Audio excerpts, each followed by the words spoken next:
Hello everybody and welcome to my video. This video is about electromagnetic energy trespass and that it is a different form of rape. It is an electromagnetic assault.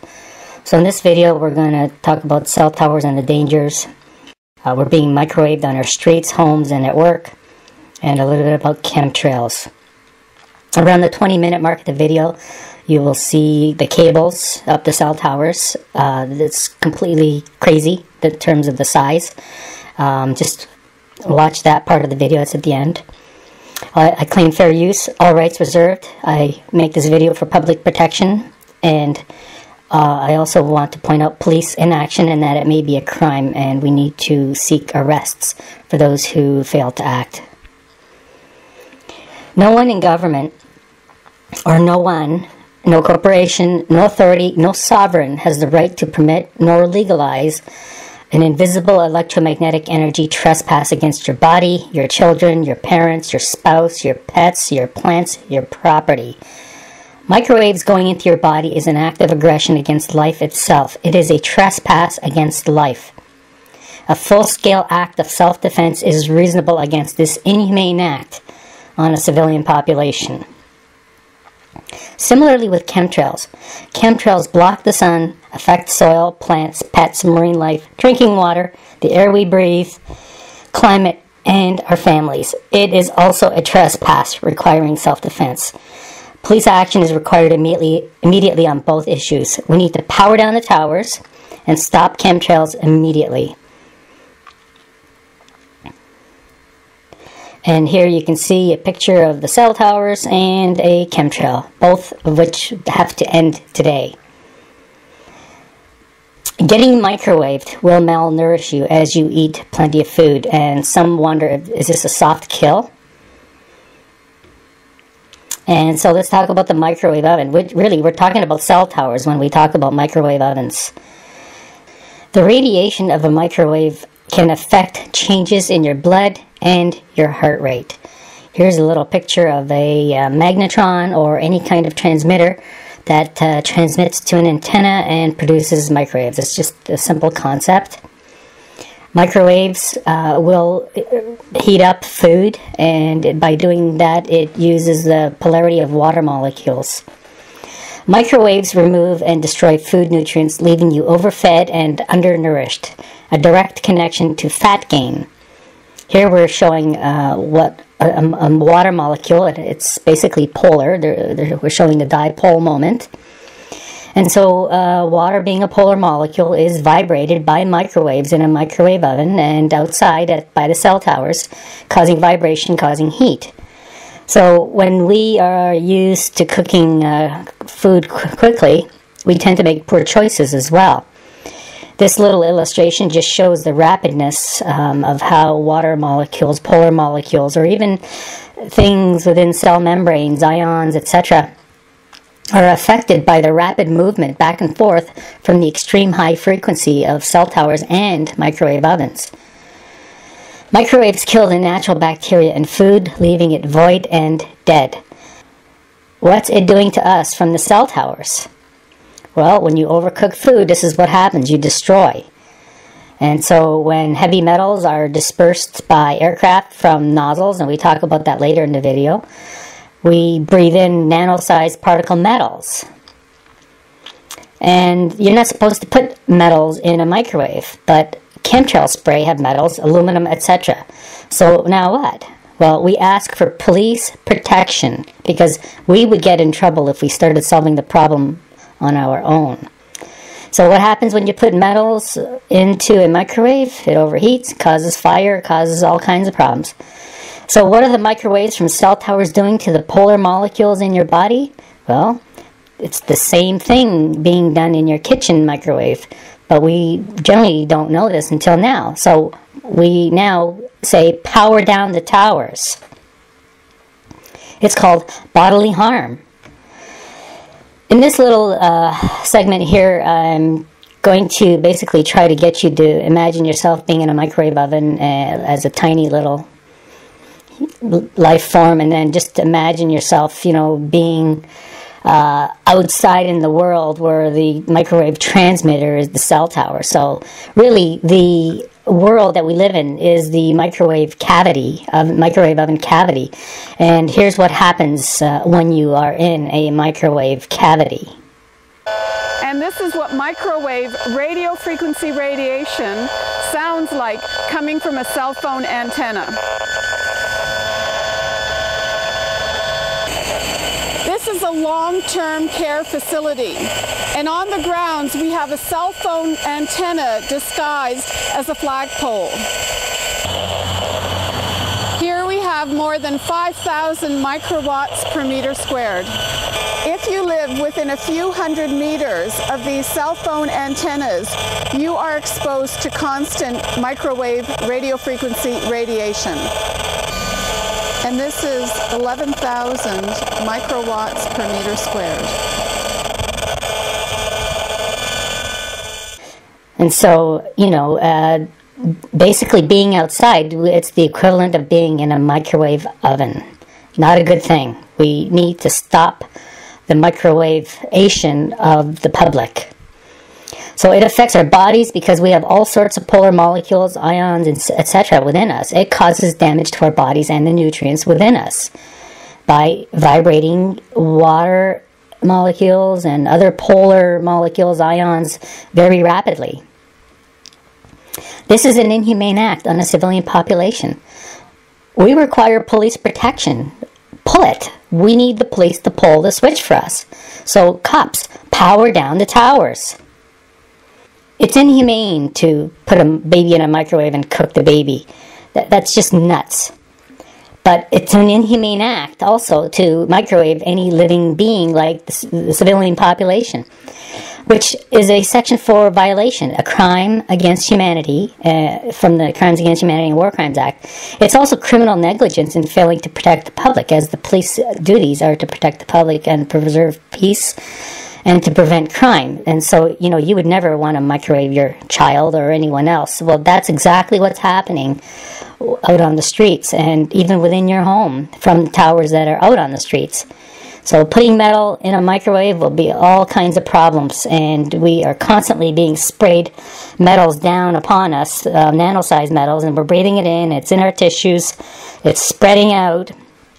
You can see the regularity of the waveform of the spray. And so chemtrails are an inhumane act on a civilian population, and we need the police to act at common law and seize suspected airports and suspected aircraft.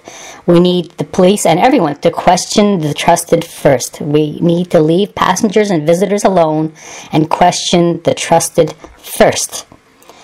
And so having said that, I leave you with the other previous videos. I just leave it at the end just to kind of put everything all together. Enjoy the video, and we have to stop chemtrail spraying, and we have to power down the towers.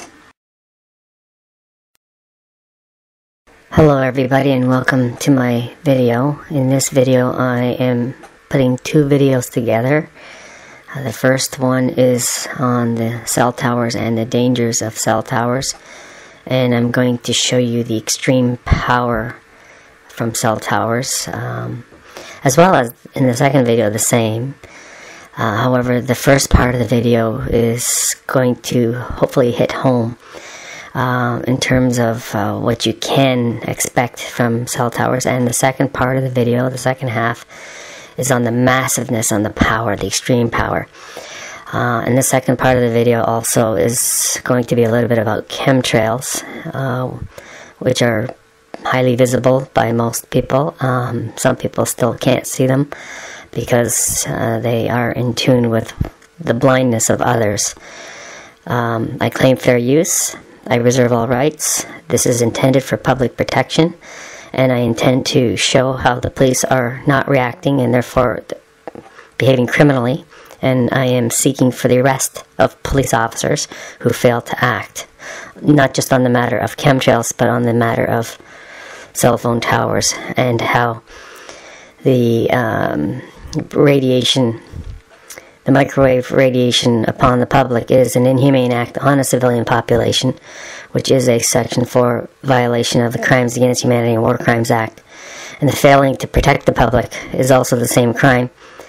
And it's also a crime of criminal negligence on the part of police, as well as the part of others who fail to report the microwavation of the public. So enjoy the video. It's for public protection and for the purposes to arrest those who fail to act, as well as who do these crimes to the public. Enjoy the video. Type of emissions. Okay, the reason we're told not to hold the cell phone next to our head is because it's constantly emitting microwave radiation, and as you move it away you can see the level goes down. And this is what microwave radio frequency radiation sounds like coming from a cell phone antenna. This is a long-term care facility, and on the grounds we have a cell phone antenna disguised as a flagpole. Here we have more than 5,000 microwatts per meter squared.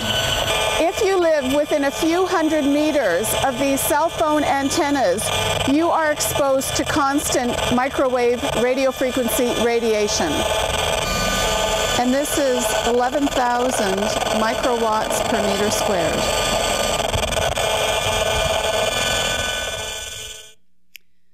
We did that last filming in November of last year, 2011, and the readings that we got.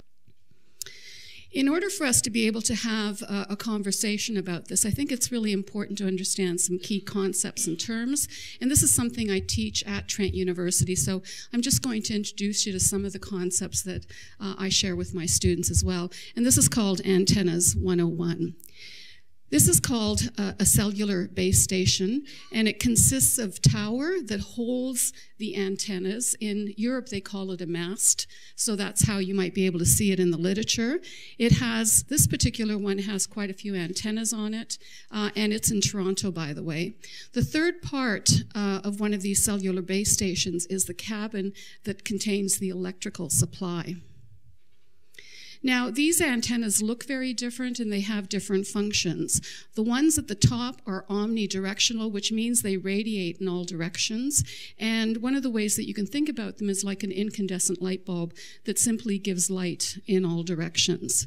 We have some that are point-to-point antennas, and here you can imagine a laser where you beam the laser to another antenna that picks up the signal. And the third type of antenna we have here is called a sector antenna, which simply radiates in a certain direction.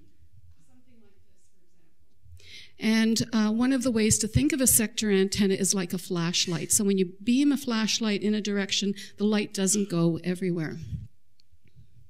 Now let's take a look at the antenna on the Bronte Fire Hall.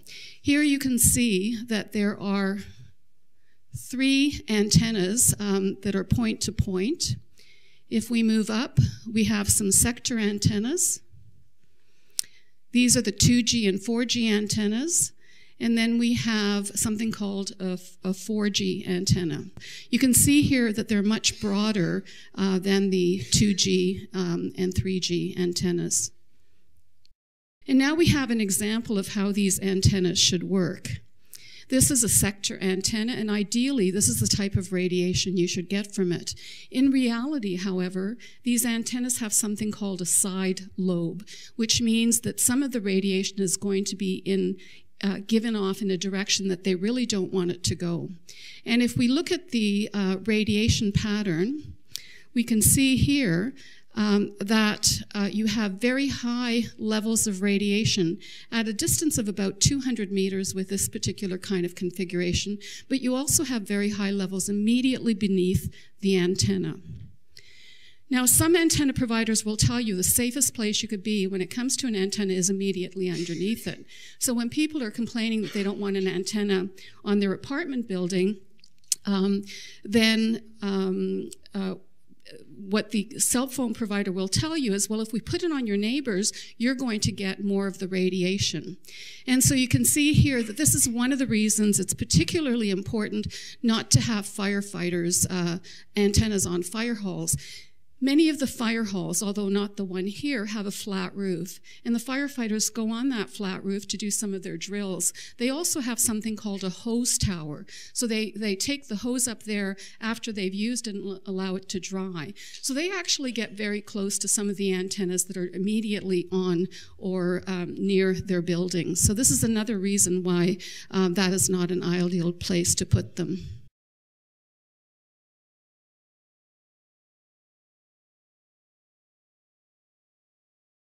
Type of emissions. Okay, the reason we're told not to hold the cell phone next to our head is because it's constantly emitting microwave radiation. And as you move it away, you can see the level goes down. And this is what microwave radio frequency radiation sounds like coming from a cell phone antenna. This is a long-term care facility, and on the grounds we have a cell phone antenna disguised as a flagpole. Here we have more than 5,000 microwatts per meter squared.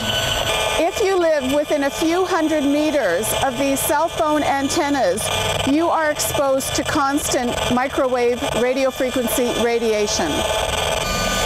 And this is 11,000 microwatts per meter squared.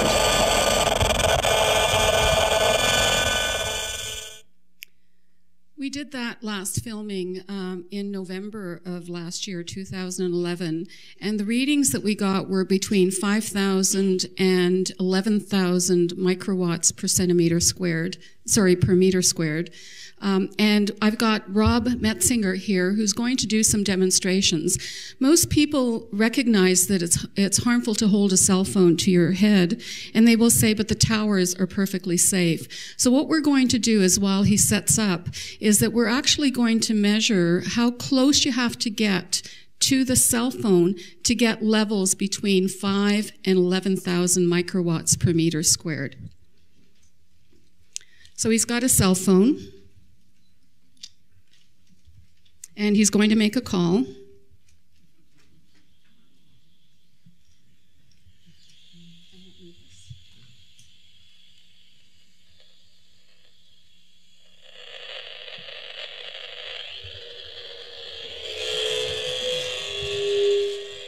So what are the levels that you're getting for that radiation? A distance of about an inch, we're getting readings of about 10,000 microwatts per square meter. Okay, so 1 inch from a cell phone, we're getting the same readings that we were getting across the street from these cell towers. So if that much radiation is harmful if you hold it to your head, how harmful is it when you're exposing your entire body to it? Most people are concerned about antennas, but they don't realize that there are a lot of devices in your home that also emit microwave radiation, and they emit it constantly. And what Rob is doing here, he's selecting, is it a baby monitor? Okay, here we have a baby monitor. Do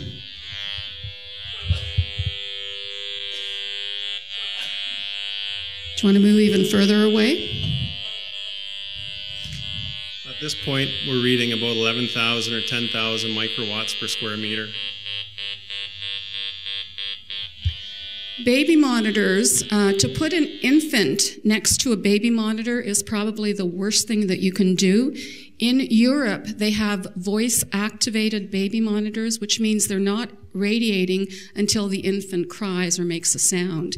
Here, we're basically microwaving infants. We're also microwaving the parent who has the other part of the monitor on a hip or near them. The next thing we're going to show is a cordless phone.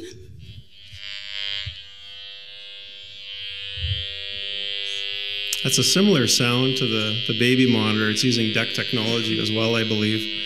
And at about this distance, we're getting 10 to 11,000 microwatts per square meter as well. And you can hear that that each source has its own distinct audio pattern. So that helps us identify what the sources are with this measuring equipment. Okay, so we're concerned about a tower that's several hundred meters away, yet we have these devices, and we might even have them in our bedroom irradiating us all night long. Once again, in Europe, and I think you can buy them here as well, there are cordless phones that are on demand, which means they don't radiate. Here the base is radiating whether you're using that phone or not. In Europe, they have phones that are on demand, which means it's not until you pick up the receiver to make a call that you're exposed to the radiation. So when it comes to cell phones versus a cordless phone in your home is actually much more dangerous. Okay, the next item is a wireless router. This is a pretty beefed up little unit. But same thing goes for a home router. This is a signal pattern we typically hear when we measure wireless internet routers. And again, at a distance of about 18 inches or so, we're getting 10,000 microwatts per square meter. So it's not just what's coming from outside, it's what we're generating inside on our own as well. So it's all concerning. Thank you very much, Rob. The whole purpose of this demonstration is to show you that we're exposed to this radiation all the time. We're exposed at home, at school, at work, and we simply don't want to be exposed to. So the question we started with, cellular antennas in your neighborhood, are they safe? And I guess my response to that is definitely not. They're really not safe. And whenever you say this to people, what they say is, well, how do you know? And, you know, if this were true, they would be telling us.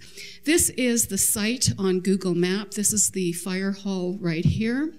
And these are the various radiuses, 100, 200, 300, 400, and 500 meters within which the studies are telling us there could be biological effects. So for those of you who live within that, you've got some reason for concern. However, remember the antennas are sector antennas, and depending on which way they're facing and how powerful they are, it could be a very different population that could be exposed to this radiation and could experience some of the symptoms that Veronica experienced. Okay, if this was really unsafe, and if this were true, they would have told us. Well, they are telling us. We have the World Health Organization telling us this is a possible carcinogen. We have the U.S. Air Force telling us it causes cancer in rats. We have the Interphone study telling us it causes brain tumors. We have 3 studies showing that it's actually associated with cancer if you live near them. We have 5 studies showing that it increases symptoms of electrical sensitivity, and we have another study showing us it affects our hormone levels. So what I'd like to say is they are telling us. They really are telling us, and the problem is that we are not listening. Thank you very much.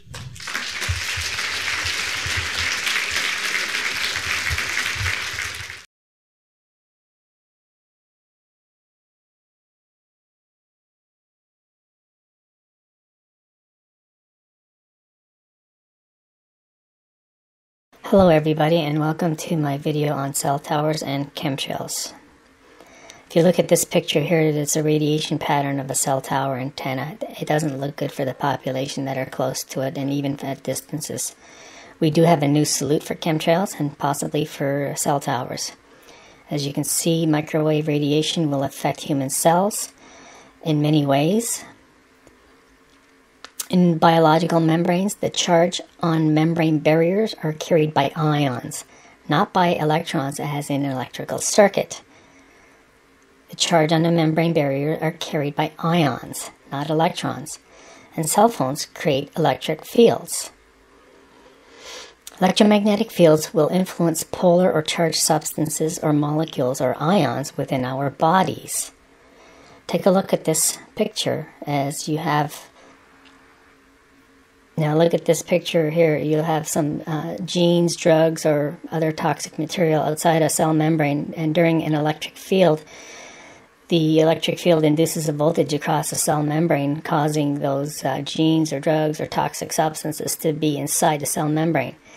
A microwave oven works on the principles of shifting poles of dipole molecules extremely rapidly to create heat to cook. Google microwave ovens and how they work. Mobile phones operate on microwave radiation, and you can see here how 5-10-year-olds, their brains are affected. And let's get to cell towers. Look at the cables. And so in this picture here, you're going to see the town of Milton in southern Ontario, and you can see the scale of 2 kilometers. You'll see that many cell towers are less than 2 kilometers apart, less than 10 miles for sure. And as you can see, Mississauga has a ton of cell towers. A typical cell phone has enough power to reach a cell tower of up to 45 miles away.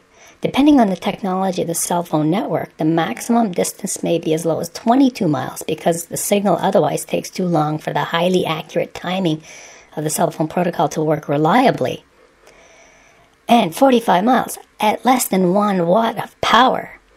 So let's take a look at southern Ontario again here. Look, see here is 10 kilometer scale, and you can see the Golden Horseshoe has tons and tons and tons of cell phone towers. It's just massive. So here again we have the same scale, 10 kilometer scale, and you can see a 45 mile radius. So a 1 watt, less than 1 watt cell phone has that coverage. It can reach a cell tower within that area of that large circle. Cell phones transmit at less than 1 watt of power and can reach a tower 45 miles away. Look at this picture here. You've seen this before in another video. Two 1200 watt hair dryers equals 2400 watts, and that equals the amount of power that this satellite uses in orbit. And satellites orbit around 22,000 miles above, and the circumference of the Earth is 24,000 miles. That's how high these satellites are, and you only need 2400 watts. The cell towers, like the one below, are numerous and probably spaced less than 10 miles apart. If a communications satellite uses 2 hair dryers worth of power and is spaced 22,000 miles apart from me and you, then the cables below must have a purpose other than communications for 10 miles between towers or even 2 miles between towers. The amount of power in the cables below is weapons size. Enough to cook 1,000 cows in an hour? This is suspicious and it needs to be reported.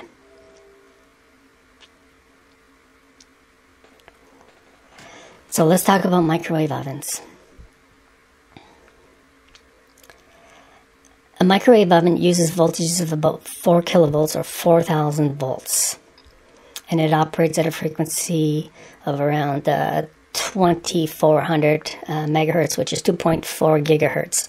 This here is a microwave transmitter, and it uses something close to a 14 gauge copper wire, which is really small. 14 gauge copper wire only has a thickness of just over 1/16 of an inch. And here is a microwave transmitter. It's from a microwave oven, 4,000 volts, 2.4 gigahertz, and as you can see, it uses almost the size of house wiring. So let's talk about transmission lines. Transmission cabling, 4-0 cable is about half an inch thick and can handle over 200 amps. We're not even going to talk about that. We're going to talk about this cable that you see on the screen now. This cable here is used in many transmission line applications of cell towers, and the center core of the thing has an outer diameter of 0.71 inches, which is almost 3/4 of an inch, and it has a peak power of 302 kilowatts. 302 kilowatts is enough power to power up 302 microwave ovens. Do you hear that? That cable that you just saw, that coaxial cable that powers cell towers, or goes up the mast of the cell towers, can power potentially 302 microwave ovens, because it has an outer diameter of core of almost 3/4 of an inch. As you can see here, these cables are massive. Just look at how massive these cables are. And you can see in comparison to the small cables in the background there, along with these large cables. This cable here in particular has almost a 3/4 inch center core outer diameter, and an outer diameter of the whole cable of about 2 inches. It's just massive. You don't need that kind of power for 2 kilometers. And look where they're putting these microwave transmitters. They're putting them at the top of church crosses. That's disgusting. So when you're at church, look what's happening to people. Look what's happening when you're near a cell tower. Look, here's another. Look at the church.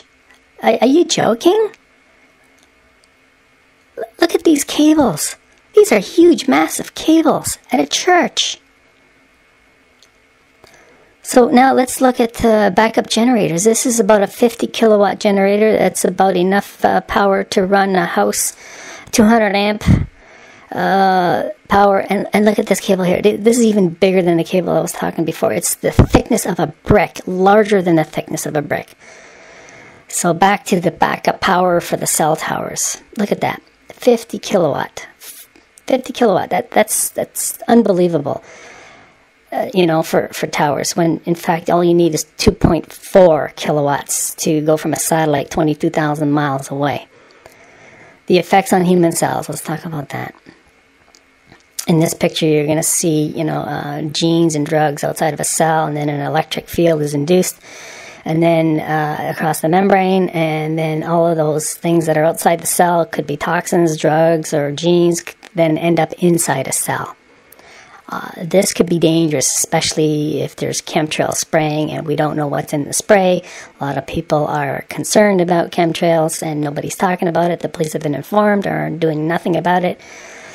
And so if you don't know about chemtrails, take a look at this here. These are lines in the sky from jet aircraft. This is not engine exhaust. These are the output of nozzles. This is not thrust output from an engine. These are nozzle output from an engine. Just look at that. That is not a trail from an engine. That is a trail from a nozzle. It's chemicals. They're particulates. Tiny particulates, nano-sized particulates. And it needs to be stopped right away. Here you see a cell tower, and there again we see some massive cablings, and so we wonder now, in conjunction with the chemical spraying, are these towers used for other purposes? Because if you just talk about the engine, the turboprop engine is basically a turbine engine. It's just like the high bypass turbofan engine. They use the same core engine. It's a turbine engine, so neither of them produce trails. It's only the nozzles at the output. It's a modification in line with exhaust. Just look at the skin. The skin is a different color than the rest of the pylon. It's an addition. It's a modification. And right in line with exhaust. So any kind of trail that comes out of these jet engines is coming from the nozzle. It's very unlikely because of diffusion up in the upper atmosphere. If it was condensation, diffusion would take condensation out of the picture within seconds. Back again to the cabling. Look at the massive, massive, massive cables that go up the mast. Okay, the inner core diameter of that, the inner conductor has a diameter of almost 3/4 of an inch. Okay, these cables, this particular cable has an outer diameter of 2 inches, just over 2 inches. It has a 302 kilowatt power capacity and can power up potentially 302 microwave ovens. And we hope for God that they're not working with the chemtrails in the sky. Again, look at the cables. These are massive, massive, massive cables when a satellite in orbit only uses 2.4 kilowatts or 2,400 watts, which is about the same amount of power as a hairdryer. Okay, this here is this has a capacity of 302,000 watts, not 2,400 watts like a hairdryer. 302,000 watts compared to 2,400 watts of a hairdryer. And the 2,400 watts of a hairdryer is satellite power from 22,000 miles above. Now, many are speculating that these regularities of waves of whatever is from the cell towers or HARP. And the chemtrails are helping with whatever purposes the electromagnetic radiation is shot into the atmosphere with. So we need to stop chemtrails, and we need to stop the microwavation of the civilian population. These are inhumane acts on a civilian population, a Section 4 violation of the Crimes Against Humanity and War Crimes Act, punishable by life in prison. So inform police, and if the police do not respond, we need to make them defendants. Do something.